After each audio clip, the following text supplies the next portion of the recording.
Hello everyone, આપણે આવક અને ખર્ચના ખ્યાલ સમજી રહ્યા છીએ. પાંચમું પ્રકરણ.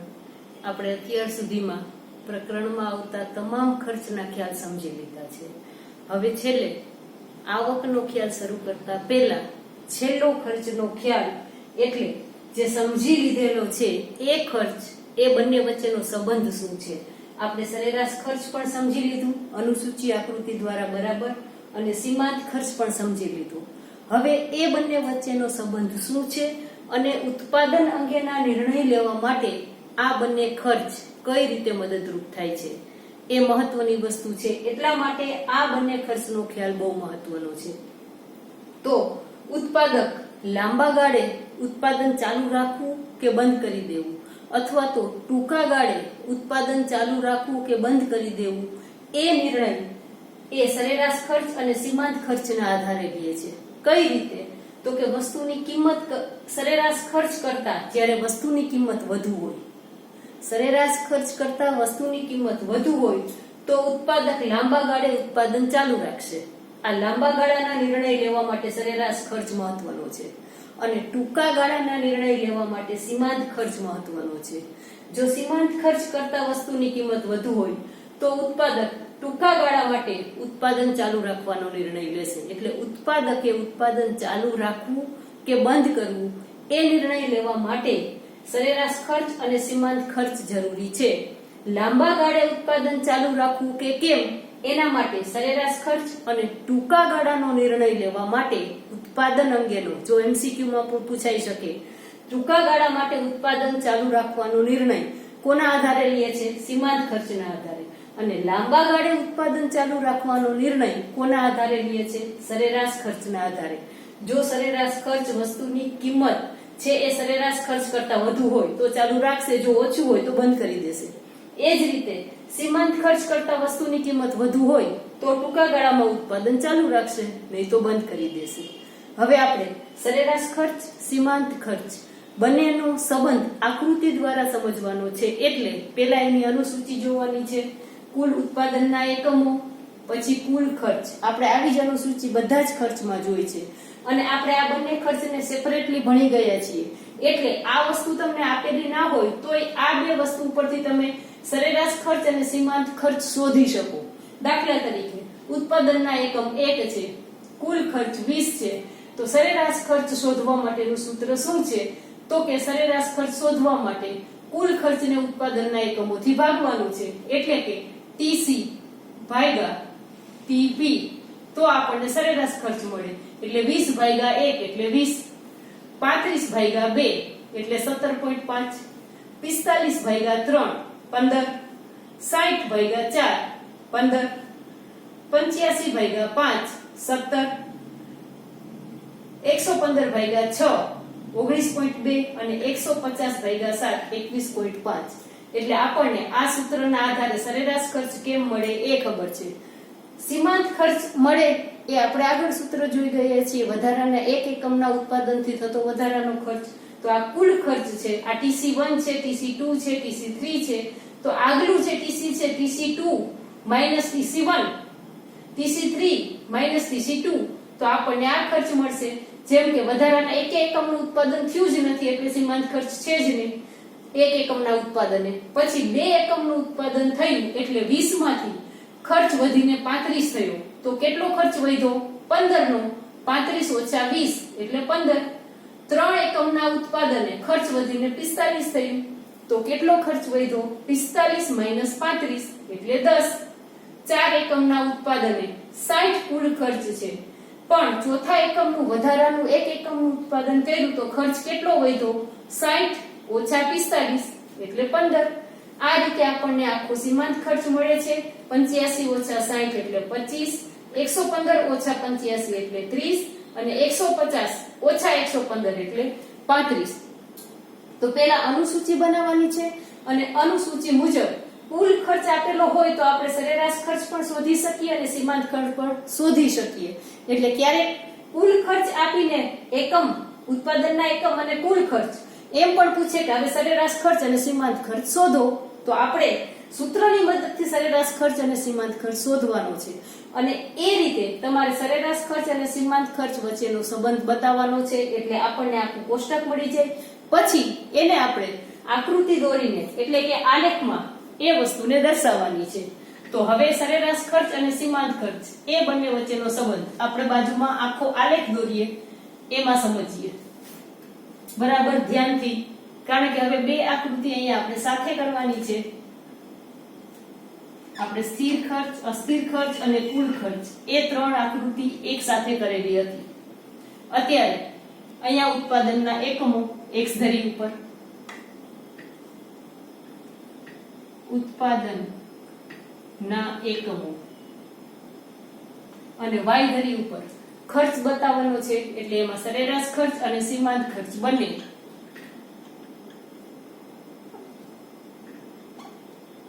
સરેરાશ અને સીમાંત ખર્ચ આ બંને ખર્ચ આપણે y ધરી ઉપર બતાવીએ છીએ. હવે ઉત્પાદનના એકમો 1 થી 7 છે. એટલે 1 2 3 4 5 6 અને 7. અને હવે બંને ખર્ચ અહીંયા બતાવવાનો છે. તો બંને ખર્ચમાં મહત્તમ ખર્ચ કેટલો છે? 35 સુધીનો. અને ન્યૂનતમ ખર્ચ કેટલો છે? આ બંને કોલમમાં જોઈએ તો 10 સુધીનો. એટલે 10 થી શરૂ કરીને 35 સુધી છે. તો અહીંયા આપણે લખી શકીએ 5 10 15 20 25 30 35 5 5 નું સ્કેલ માપ લઈને 5 10 15 20 25 30 35. જ્યારે અહીંયા આપણે આંકડા લખીએ ત્યારે આ વસ્તુનું પેલા માપ જોઈ લેવાય કે આપણે કેટલા સુધીની રકમ જોઈએ છે. એ મુજબ અહીંયા તમારે ડિસ્ટન્સ મુજબ આંકડાઓ લેવા જોઈએ. હવે આપણે બંને રેખા દોરવાની છે, AC અને MC. સરેરાશ ખર્ચ AC અને MC, સીમાંત ખર્ચ માર્જિનલ કોસ્ટ. તો સૌથી પહેલા અનુસૂચિ મુજબ જ પહેલા AC દોરીએ. સરેરાશ ખર્ચ જ્યારે 1 એકમ નું ઉત્પાદન થાય છે ત્યારે સરેરાશ ખર્ચ કેટલું છે? 20 એકમ જેટલું. 2 એકમ નું ઉત્પાદન થાય છે ત્યારે 17.5. અહીંયા આવશે 15 થી 20 ની વચ્ચે 5 એકમ એટલે 16 અને 17 અને 17 અને 18 ની વચ્ચે 1 આવે એટલે 17.5. 2 એકમ નું ઉત્પાદન ત્યારે 17.5. 3 એકમ નું ઉત્પાદન તો 15. 4 એકમ નું ઉત્પાદન ત્યારે પણ 15 છે સરેરાશ ખર્ચ. 5 એકમ નું ઉત્પાદન એટલે 17 થાય છે. ફરીથી 15 16 અને 17. 5 એકમ નું ઉત્પાદન એટલે 17. 6 એકમ નું ઉત્પાદન ત્યારે 19.2. 6 એકમ આ 20 છે એટલે 20 ની નીચેનો 1 એટલે 19.2 થાય. 6 એકમ નું ઉત્પાદન એટલે 19.2. 7 એકમ નું ઉત્પાદન એટલે 35. 7 એકમ એટલે 35. અહીંયા 35 અને અહીંયા 7. એટલે આપણને જે આ પહેલી રેખા મળશે એ સરેરાશ ખર્ચની રેખા મળશે.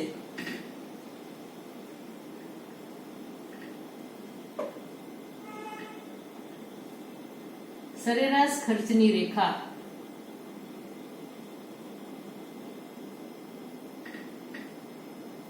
AC. હવે આપણે બીજી રેખા 1 એકમનું ઉત્પાદન છે ત્યારે માર્જિનલ કોસ્ટ કઈ છે જ નહીં. હવે 2 એકમના ઉત્પાદનથી જ સીમાંત ખર્ચ શરૂ થાય છે. એટલે 2 એકમનું ઉત્પાદન સીમાંત ખર્ચ કેટલું છે? તો કે 15. 2 એકમના ઉત્પાદને 3 એકમનું ઉત્પાદન છે ત્યારે સીમાંત ખર્ચ કેટલું છે? તો જ્યારે 2 એકમનું છે 2 એકમે 15, 3 એકમે 10. સીમાંત ખર્ચ ઘટીને 10 થાય. 4 એકમે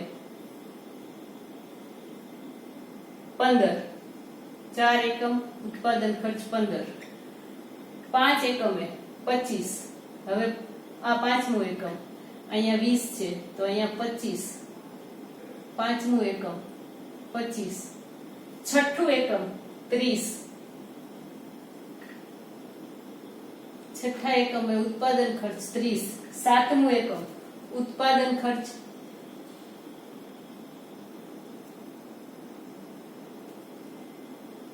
પાંત્રીસ, અહીંયા 19.2 હતા, પછી આ ઉત્પાદન ખર્ચ 35 નથી. અહીંયા સાતમું એકમ ઉત્પાદન ખર્ચ 35. જો આ એમસી રેખા અહીંયા 35 જોઈ ગયું છે, 21.5 છે. છઠ્ઠા એ 19 અને સાતમા એ આ 19 પછી 20 પછી 21 અને પછી 21.5, એટલે અહીંયા આવશે 21.5. આ રેખા છે એસી અને હવે આપણને જે મળેલી છે એ રેખા નીચેથી શરૂ થાય, અહીંથી છેદી એમસી. હવે આપણે એ બંને વચ્ચેનો સંબંધ સમજવાનો છે કે ભાઈ બંને વચ્ચે શું સંબંધ છે. સરેરાશ ખર્ચની રેખા એસી સરેરાશ ખર્ચ અને એમસી સીમાંત ખર્ચ. તો હવે જે આકૃતિ દોરાઈ ગઈ છે પછીથી આપણે આકૃતિની આખી સમજૂતી આપવાની છે. તો આકૃતિની સમજૂતી કઈ રીતે આપીશું? તો સૌથી પહેલા તો એક્સ ધરી ઉપર વસ્તુના એકમો છે, વાય ધરી ઉપર સરેરાશ ખર્ચ અને સીમાંત ખર્ચ દર્શાવવામાં આવેલું છે. હવે એની સમજૂતી માટે ત્રણ વસ્તુઓ એક સાથે સમજાવવાની છે અને એ ત્રણ વસ્તુ સમજવા માટે એક સંબંધ સમજવાનો છે. તો સૌથી પહેલો સંબંધ સીમાંત ખર્ચ અને સરેરાશ ખર્ચનો. પહેલો સંબંધ શું છે? તો કે સીમાંત ખર્ચ ઓછું છે અને સરેરાશ ખર્ચ વધુ છે. જુઓ અહીંયા સીમાંત ખર્ચ ઉત્પાદનની શરૂઆતમાં સીમાંત ખર્ચ નીચે છે, સરેરાશ ખર્ચ ઉપર છે. સીમાંત ખર્ચ ઓછું છે અને સરેરાશ ખર્ચ વધુ છે. એટલે પહેલો સંબંધ સીમાંત ખર્ચ કરતા સરેરાશ ખર્ચ વધુ.